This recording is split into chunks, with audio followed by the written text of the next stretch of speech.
I had just started working as a delivery boy for a local company. On my very first day, the manager gave me a condition. I would also have to handle the extra shifts of another delivery boy until someone new was hired in his place.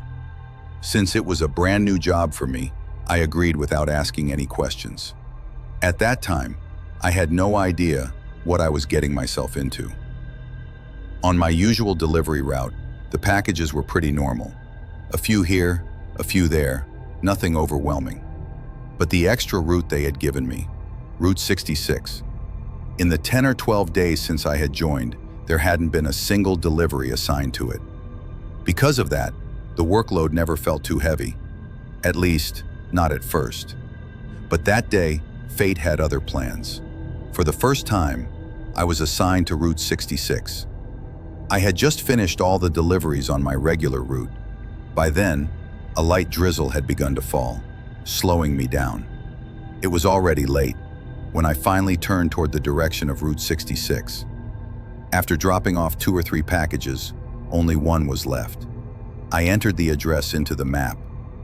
Old Symphony building. But strangely, no such location appeared on the map. The name Old Symphony building wasn't there at all. Rain kept pouring down, and with it came constant network errors, so I didn't pay much attention to it and kept moving forward. For a long time, I wandered through that area, but there was no sign of any such building.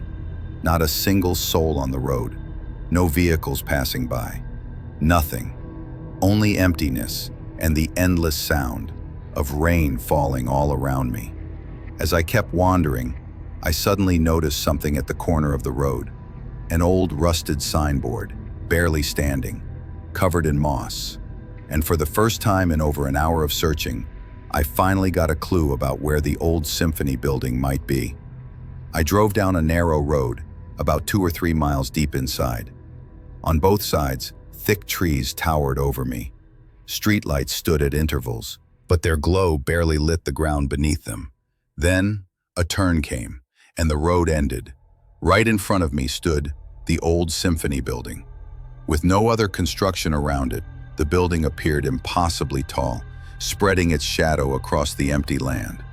I parked the vehicle to the side, picked up the package, and stepped inside the building. The structure was old, built in a style that spoke of another era. Dusty walls, cracked pillars, and a silence that pressed down like weight. I entered the elevator and pressed the button for the 8th floor.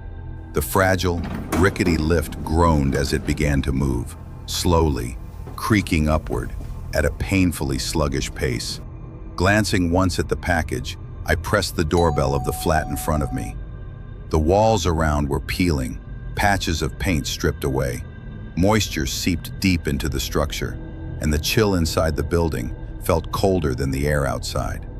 20, maybe 25 seconds passed, but there was no response from within, no sound, and the door remained shut. I waited for a moment, then pressed the bell again. This time, after a few seconds, a faint, muffled voice drifted from inside. "The door is open. Push it and come in." I pushed the door open. In front of me stretched a vast hall, wide and unnaturally long, the kind of emptiness that makes your footsteps echo louder than they should. Old portraits hung along the walls, their faded eyes seeming to follow me as I moved. The hall was dimly lit, just enough light to see, yet thick shadows clung to every corner, like darkness, waiting to swallow the room whole. I stepped 1 foot inside the door, then stopped. "It's your package," I called out, raising my voice, because the hall was far too long, and the person I saw was seated at the very end, near the window, in a rocking chair. It was a woman, an old, frail figure, her body slumped, as though burdened with illness. She lifted her hand slowly, a weak gesture, signaling toward the table. I understood. She wanted me to place the package there, so I set it down. On the table, I noticed 3 crisp $100 bills. The old woman, her voice broken and trembling, "Take it. Your tip." Without hesitation, I slipped the bills into my pocket, A smile crept onto my face as I thanked her warmly. Then, turning around, I started to walk back toward the door. I never imagined I would ever get such a big tip. As I got into my van and glanced up toward the window, no one was there. Thinking about treating myself to a good pack of whiskey, I drove away. A few days later, I had another delivery for Old Symphony. I finished my route and turned onto Route 66, eventually arriving at the building. I pressed the button for the 8th floor, and the elevator crawled slowly upward. When I stepped out, the lift descended behind me. I rang the bell. No answer. I pushed the door open, and a cold draft swept over me as I stepped into the dim hallway. The entire house was drowned in darkness. "Ma'am, your parcel." Silence. Again, louder. "Ma'am, your parcel." Nothing. I remembered that last time the old woman had told me to leave the package on the table, so I placed it there. And that's when I saw it. 5 crisp $100 bills, neatly stacked.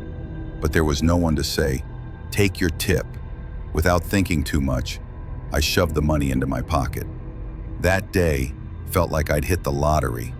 As I was leaving, I glanced up again, and for a split second, I thought I saw someone standing at the window.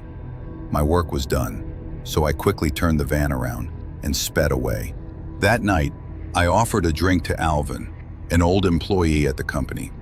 As we drank, I asked him, "Who handled Route 66 before me?" Robin Baker," he replied. "And why did he quit?" I asked. Alvin's face darkened. "Robin murdered a new delivery boy, brutally, decapitated him. The police arrested him, but Robin kept shouting, 'I didn't do it.' They never found the head. He lost his mind. He's been locked away in a mental hospital ever since." Alvin's words echoed in my head, but all I could think about was Old Symphony. If I got 4 deliveries there in a single month, the tips alone could change everything. 4 or 5 days later, I got the parcel list in my hand, and the moment I saw the name Old Symphony, a spark lit up in my eyes. Today something big is going to happen, I thought to myself, with excitement.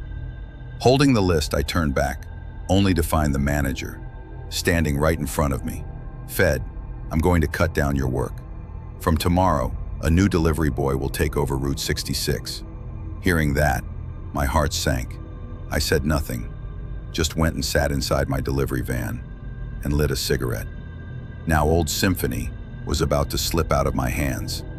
I threw away the half-finished cigarette and decided today's delivery would begin with Old Symphony itself. I drove fast, clouds of dust rising behind me. When I reached the building, the elevator refused to work, so I climbed the stairs, panting hard, by the time I reached the 8th floor. But this time, unlike before, there was no chill in the air. Instead, a suffocating heat pressed against me from every side. Without ringing the bell, I pushed the door open and went inside. There was no one in the hall.